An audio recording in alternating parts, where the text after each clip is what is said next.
All throughout history, people have dedicated creative works to their partners. Poetry, statues, monuments, or even buildings. These artworks preserve the memory of their relationship and their story long after they're gone. Nocturnals is my version of a love letter to my partner Pablo, as I'm not a carpenter, or a poet, or a great artist, but I can put together a story in the form of a video game, and that's exactly what I did. This video will be looking into the development of my short indie game Nocturnals, covering the early stages, concept art, cut content, and even what's next for Cowboy Toad games. My goal was to create a game that replicated the style of games I grew up playing. Games that had a huge impact on my life and filled me with inspiration and ideas for ways to tell heartfelt stories that people can connect with. I love choice-based adventure games, and I'm sad to see that they aren't as common anymore, but I do know that there is a huge, underserved audience for them. I myself being one of them, of course. And so I also sought to create a game that I wanted to play, not just a game I thought others would enjoy. I also wanted to create something that was sort of a time capsule of things in my life as a teenager. All throughout the game there are references to things that are very personal to me. Names I recognise, numbers that mean something to me. Everything you see in game is there for a reason, and is a reference to something in my life. Ted and Diego are even based almost entirely on myself and Pablo, sharing our actual relationship dynamic, our clothes, and our appearance. This is another reason actually why I chose to have us voice the main characters.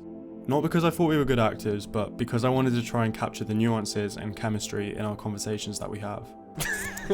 That is what I would say. I'd done a lot of research with developing characters, especially problems that occurred with self-insert characters from other writers, and usually involved the author being unable to create realistic character flaws of themselves. So I did end up having to get a bit personal and think of my own character flaws and insecurities and insert them into Ted. I can't be alone again.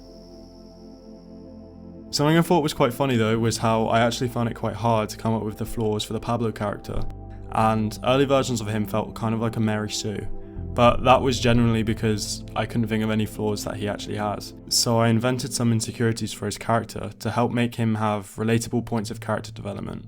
I just think, if we see our goodbyes outside of Roadside, then we can at least end it on a nice note, you know? I don't want to let my past interfere. It was also very important to me to represent these characters and the fact that they are two males that could potentially share a romantic interest in a normal and natural light. Their sexualities are never mentioned in game, and it is never a plot point or something that the characters have to get over. There's already too many stories like that in media, and I would love to see these types of relationships become normalised within stories, and hopefully this could positively impact younger generations and their view on these types of relationships. And maybe even some people will be able to recognise themselves in these characters in a way that I couldn't really growing up. One last point is that this game was made with zero budget. Other than the Construct developer license and Steam developer fee, I didn't spend a penny to create the art or animations, and I was lucky enough to have Pablo compose the music for free for me. And also I used free tools and software to make the videos and draw all of the art by hand. And I'm not going to tell you what I used to draw the art in. I think you'd all be quite horrified. Well, you're saying that you should put a video of you doing it. I'm not going to show. No, because otherwise that will be so bait. You have to tell them. You can't just say, and I'm not going to tell you, and then actually not tell them.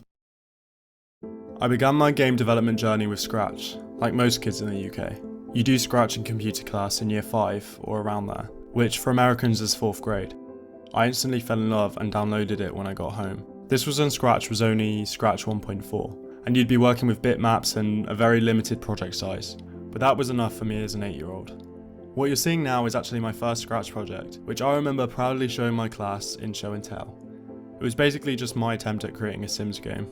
My first choose-your own adventure game I created when I was 11. It was called Scratching Dawn, and it was basically a parody of Until Dawn. I got my friends at school to voice act in it, and I think even one girl just recorded her lines over a phone call, which compared to everyone else it just sounds so bad. What? I'm being mean? Thanks for being there for me, Scratch. I remember this game did very well and gained some traction on Scratch. I began making other story-based games, all essentially just rip-offs of my favourite games with some unique characters here and there. My last one was a remake of Scratching Dawn. By this point I had pretty good practice with how choose your own adventure games functioned, in terms of keeping track of variables, and also by this point I was able to understand the limits of what I was capable of creating as an individual, and I began to outgrow Scratch's constraints. I met Pablo when he was 16 and I was 17. We were both at college and he was the first person I met in real life who had a similar background to me of creating games. We both had really good chemistry from the get-go.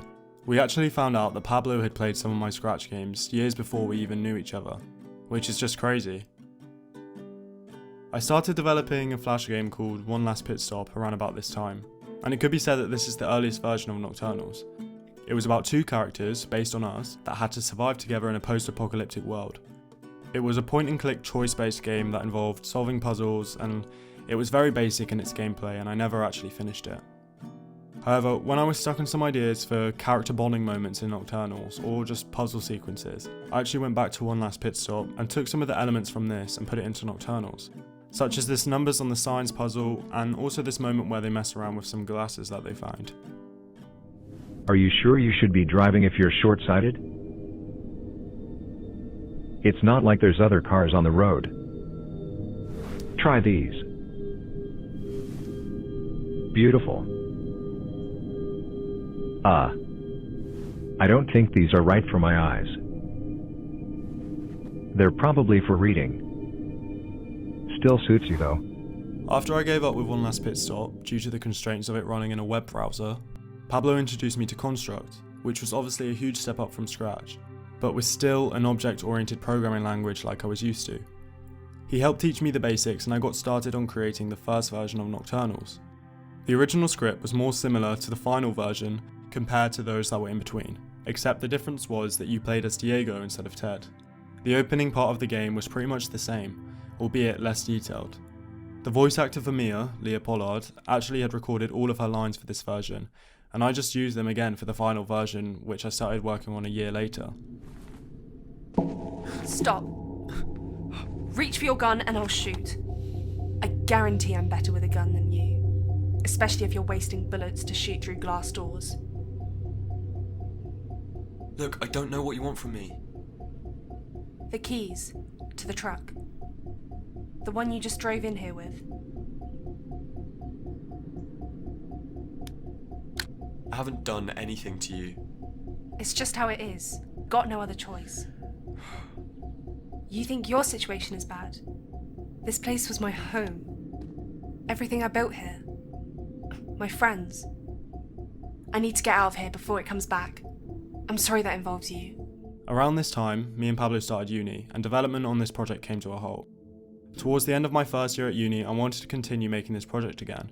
I'd created many different versions of the game, some of which were completely unrecognisable to the final version, and Pablo helped me realise that I should just go back to the first version of the story I had, and he helped me fix up the dialogue and refine the story.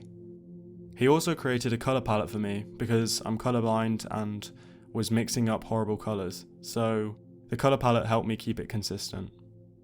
Now as for cut content, there are still some leftover layouts, which are basically environments in Construct, from previous versions of the story that I left in the finished game, which you can see here.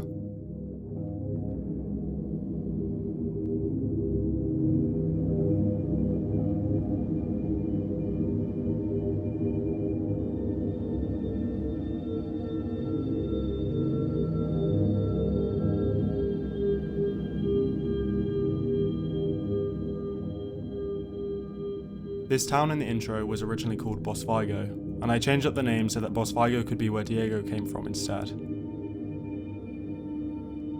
Something last minute that I had to cut out because I didn't have enough time to develop it properly was the nightmare sequence that Ted would have had when he went to sleep in the high school part, and you would have seen a glimpse of Lulu the gibbon that had been talked about earlier.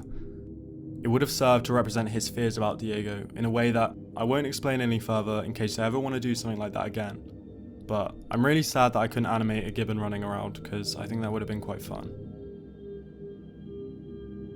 As for the constraints that I found whilst developing Nocturnals, I'd say one of them is how 3D is still a really early feature in Construct. It used to be a game engine just for 2D games, or at least it was back when I began development. It's why everything in the game is flat and looks like a billboard. I promise that those flat truck tyres weren't an artistic choice, but I do think it kind of gave the game its own unique style, and I'm glad I had this creative constraint.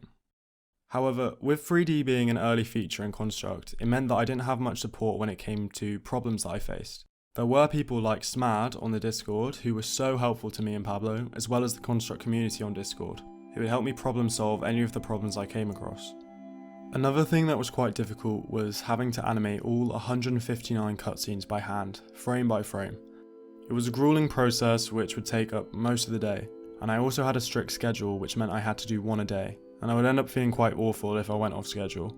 I definitely couldn't do it by myself again, and I believe for future projects we're going to make cutscenes run in-game and create tools that allow us to make the process faster and easier. Something else that I felt was quite difficult was that when I would watch videos on YouTube about developing games as a solo developer, none of them really applied to the type of game that I was creating. They seemed to imply that you shouldn't attempt to do such a game, like it wasn't possible and would lead to disappointment. And most of the tips and advice catered towards 2D platformer type games, or games that at least lacked any cinematic elements. So I'm proud of the fact that I was able to complete this game, and that I can basically say to anyone else looking to create something like this that it is possible. I think it just requires a lot of determination. So if you're looking to make your own game like this, make sure you really care about the story you want to tell, as I think that, and Pablo, is what made me never give up on this project. Here I will be showing a collection of concept art / sketches I drew at the start of the project. Art which I never expected to show, keep in mind, and that's why it's so rough. But you can skip past this part if you just want to get to the part where I talk about the future of Cowboy Toad games.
As for the future of Cowboy Toad games, Pablo's been hard at work setting up a company for us, and we're so excited to create more games and to tell more stories. Pablo is interested in creating systemic type games as well, or games that generate their own stories rather than pre-written ones. And of course, what many of you have been asking since you've played Nocturnals, will there be a sequel? The answer is, I'll try my best to make it happen. I have so many more stories that I would like to tell within the world of Nocturnals. Longer stories and more gameplay too. But obviously, nothing is certain or confirmed. But just know I'm just as excited as you guys are to have more Nocturnals content. But thank you all so much for engaging with my game. I'm so grateful for all the lovely fan art and messages that we receive. And I'm so grateful for all the feedback and criticism we receive too, as this will only make our games better. Thank you for watching my video, and be sure to follow us on Instagram and X, and join the Discord to receive more updates about Nocturnals and the future of Cowboy Toad games.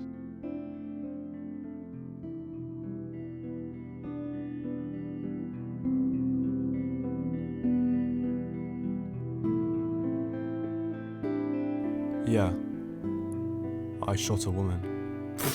Okay, wait. Okay, hang on. I don't think that's the right line. No! Right? Yeah. I've never seen someone get shot. Don't give up hope. Don't give up hope. The zoo was run entirely by kids. Wait, is this in the script? Stay still. Are you making a joke, or is that in the script? No one there was older than 15 at most. Wait, this is real, Max. Show me the script.